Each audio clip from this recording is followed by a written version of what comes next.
Hawa hapa ni wanyama na samaki ambao ni halali na haramu katika dini ya Kiislamu, na ni halali wanaoruhusiwa kuliwa na haramu ambao hawaruhusiwi kuliwa katika dini ya Kiislamu. Tunaanza na octopus, pweza anaruhusiwa kulika, ni halali. Salmon fish ni halali kulika katika dini ya Kiislamu, lakini catfish ni haramu, haruhusiwi kulika, huyo ni kamare. Tunafuata crabs, huyu anaruhusiwa kulika, ni halali. Puffer fish, huyu ni haramu, haruhusiwi kulika, huyu samaki puto huyo. Lion fish pia ni haramu, haruhusiwi kulika. Huyu shrimps, huyu kamba, samaki kamba anaruhusiwa kulika. Dolphin fish anaruhusiwa kulika pia. Anafuata shark fish, huyu papa ni haramu, haruhusiwi kulika. Whale fish, huyu nyangumi anaruhusiwa kulika huyu pia. Halibut fish ni halali kulika. Tuna fish, huyu jodari anaruhusiwa kulika pia. Marlin fish, huyu ni haramu, haruhusiwi kulika.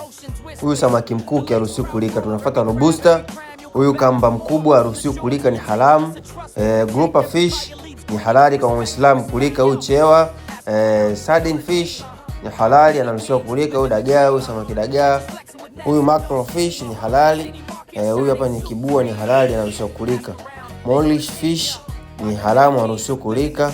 Mole eel, huyu ni samaki naye pia haruhusiwi kulika, ni haramu. Frog fish pia ni halali kulika katika dini ya Kiislamu. For more fresh fish tips, welcome Yassin Fish Market, Magomeni Mikumi, Shoka Street, Dar es Salaam, Tanzania. Hala. Ni Yassin Fish Market, ndio mji mkuu, samaki fresh kila siku, tadhani ni bahari kuu, bei nafuu, jumla na reja reja.